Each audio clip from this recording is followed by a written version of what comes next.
Thank you. My name's Alan Limbury. I've been a lawyer for 52 years, and I was a litigator in law firms here in Sydney for 32 of those years. I've been mediating since 1987, and for the last 20 years mediating and arbitrating on my own, with my own business. I still have a practicing certificate as a sole practitioner, so I might use the word we occasionally to mean us lawyers today, but primarily I'm coming from the dispute resolution point of view today, and I've given you some written material which hasn't yet been published, but it tracks a bit of the development of ODR over the last few years, and in particular mentions some of the moves afoot in other countries, particularly the UK, towards fully online court systems, which we're going to have to deal with. And I'm not going to go through all of that, but it seemed to me, in thinking about it, we need to think about what lawyers need to do to stay relevant. And lawyers want to help their clients achieve a good outcome. We want to be consulted early and be seen as relevant to our clients' business and life decisions. Now, David Maister said that in The Trusted Advisor, and we all know it to be true. We complain quite rightly about not being consulted early, but we haven't accepted any responsibility for that. And online dispute resolution will only make that worse. It's going to cut us out completely in many situations. Now, notifications to law cover, which become claims against New South Wales lawyers, are reducing significantly. But what is not reducing is the proportion of claims attributed to poor client communication. And this has stayed stable for at least the last 25 years at close to 50%. We already know that ODR presents communication challenges, and this is likely to make things worse, not better for lawyers and their relationships with their clients. So in a world where no one is paying attention and everyone is distracted by devices, lawyers run the risk of defaulting to this behavior and not building their communication skills. If we don't do this, we will be replaced by an algorithm. And in the words of Dr. Rosemary Howell, lawyers today are the chauffeurs of what are about to become driverless cars.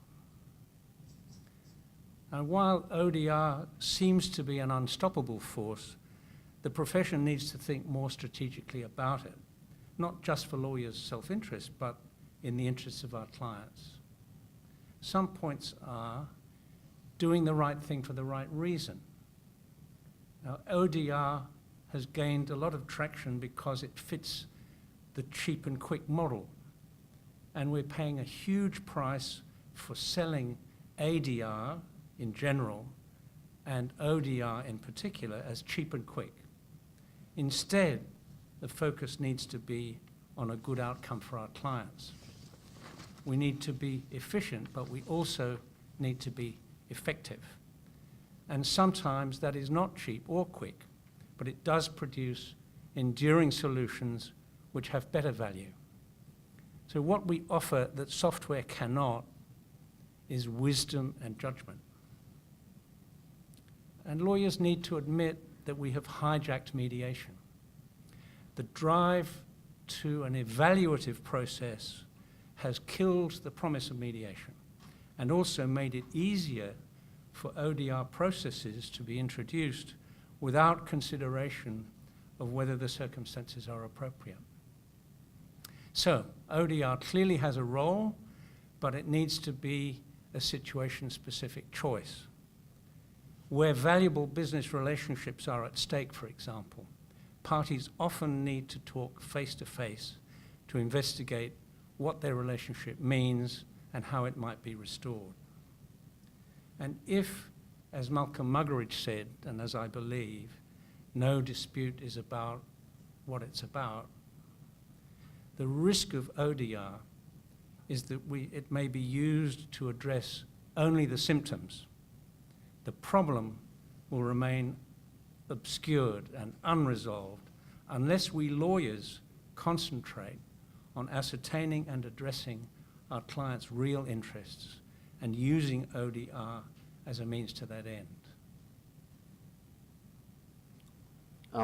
Do you see ODR as having a much broader impact? And do you see ODR having a much broader impact on dispute resolution? At the moment, its focus is pretty much at the lower end of the dispute scale, the smaller dollar value disputes, if I might describe them that way.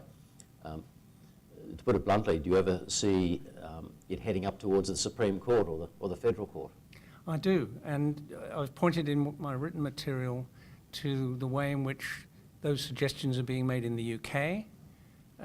It was first implemented in one of the states of the US in 2002, but it didn't last. But I think things have moved on since then. And what's now being suggested is that even without the assistance of lawyers, disputants would be able to obtain legal information online, to go through a triage process, which may or may not even involve a human being, and to have their dispute considered and dealt with by a judge over however long it takes, without any kind of a physical hearing at all. Now, it's going to take a while for that to happen.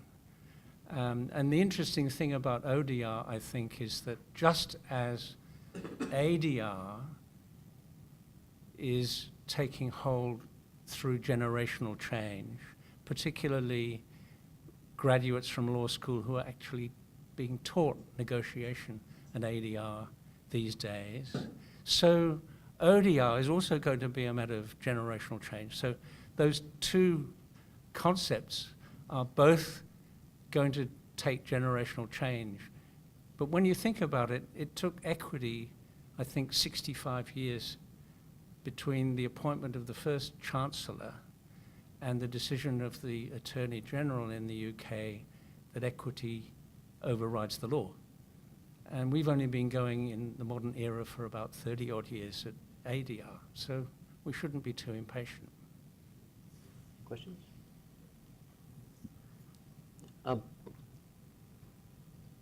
Are you saying that litigation lawyers are at risk of being sidelined in the process? Is there a role for them in ADR, or potentially I think they could lose out altogether? There's a huge role for them in both ADR and ODR.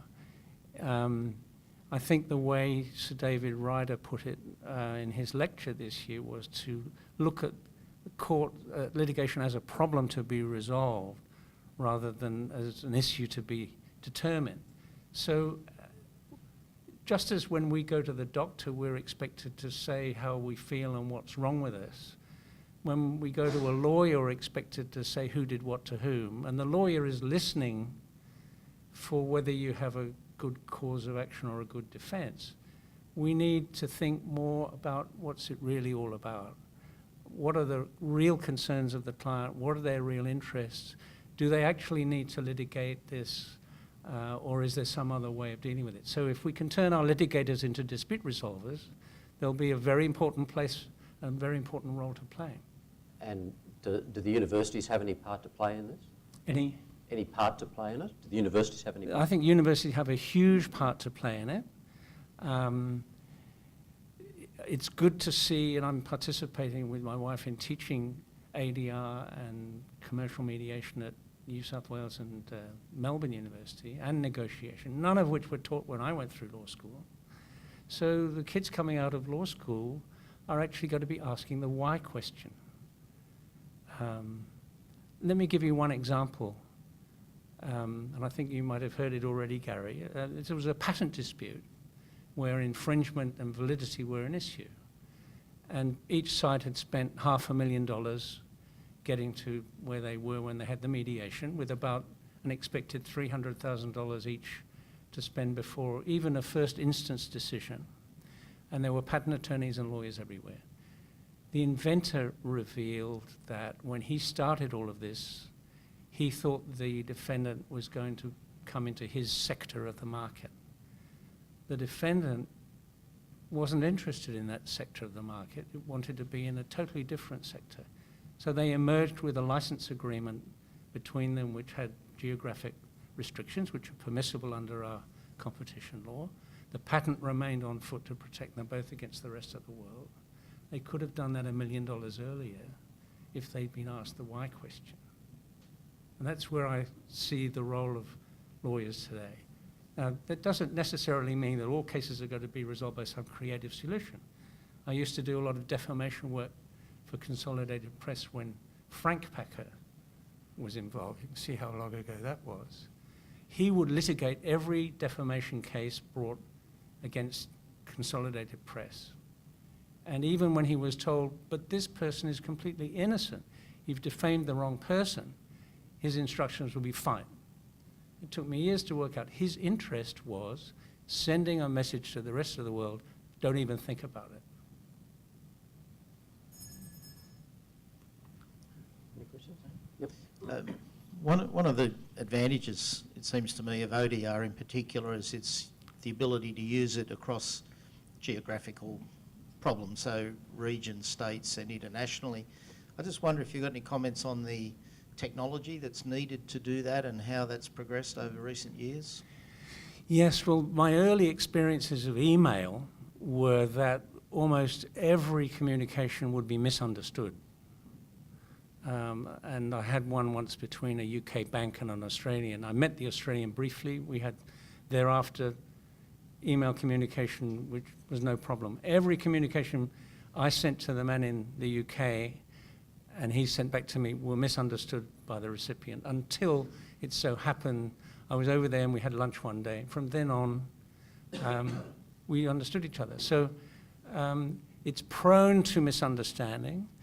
The asynchronicity of that type of communication often breeds suspicion. The mere fact that somebody hasn't responded instantly leads you to sit there worrying about what they might be trying to get away with. So email doesn't really work very well unless it's between people who already know each other. However, video conferencing these days, I find, almost as good as face-to-face. I had one down at the Australian Disputes Centre a couple of years ago with some people in South Africa. We had to begin late in the day because of the time difference. But I could see them very sharply at their end, and they could see me with the Australian party, and I would take him into another room if we wanted a private session and come back, and they could see me on my own. At the end of it, when they reached an agreement, I started wondering, well, how's this going to be recorded? And the people in Johannesburg texted their counterpart, who just replied, I agree. I guess that's how they did it. And I think also Telstra and Optus have extremely high quality video, which is even better than what we get from them. So they can mediate their own disputes quite well. And one gets, as I say, almost as good a rapport as one does face-to-face. So the mere fact that it's not face-to-face isn't necessarily a complete barrier. There are concerns, though. You still have to be worried about security. Is there somebody in the room on the other side that you can't see who's whispering into or receiving information that they shouldn't be? All those types of things need to be dealt with, but we lawyers, I think, need to see this as a tool to be used in a constructive manner. And if we aren't constructive about it, we're going to be left behind. Another question? I was just going to, my observation is that the largest ODR providers are privately owned and the technology is privately developed. To what extent do you regard it as important that this technology that there be public investment in some of these technology solutions, say, for instance, the Australian jurisdiction. Sorry, what is it? Really, who's owning the technology is what I'm asking. The largest ODR providers, the technology is owned privately, that's at least my understanding. To what extent is it important that some of this technology be developed and owned by public institutions in Australia? I don't regard ownership as a problem, because the way in which, as I understand it, the way in which the technology owners go about it is simply to make it available. They might get a few cents per time it's used. When you look at ICANN, for example, sitting at the peak of the domain name system, for every domain name that's registered, they might get a fraction of a cent. Last I heard, they had $300,000 US, even after having 12 trips around the world for hundreds of people every year. So they're awash with money. I think likewise the developers of some of these ODR systems, which have what you might call mediation rooms and facilities to interact both by video, telephone, or the equivalent of email, their aim, I think, is to enable practitioners to use their systems rather than to keep them private. They're going to make more money by allowing them to be used and getting a tiny fraction of something than keeping them private. Yeah, I guess the control over how the process runs then is determined by the private company as opposed. I don't think that's right. I think, well, it's certainly not the ones that I've seen recently. Modron, for example, which is quite a recent innovation, has a whole range of tools which are at the disposal of the mediator and at the disposal of the parties. So you can actually choose which particular tool to communicate you want to. You can choose whether you're communicating with one side or the other or both. So I find it's up to the users to decide how to use it rather than to follow some strict process which might inhibit the outcome in any particular case. So it's actually just as flexible as a face-to-face event.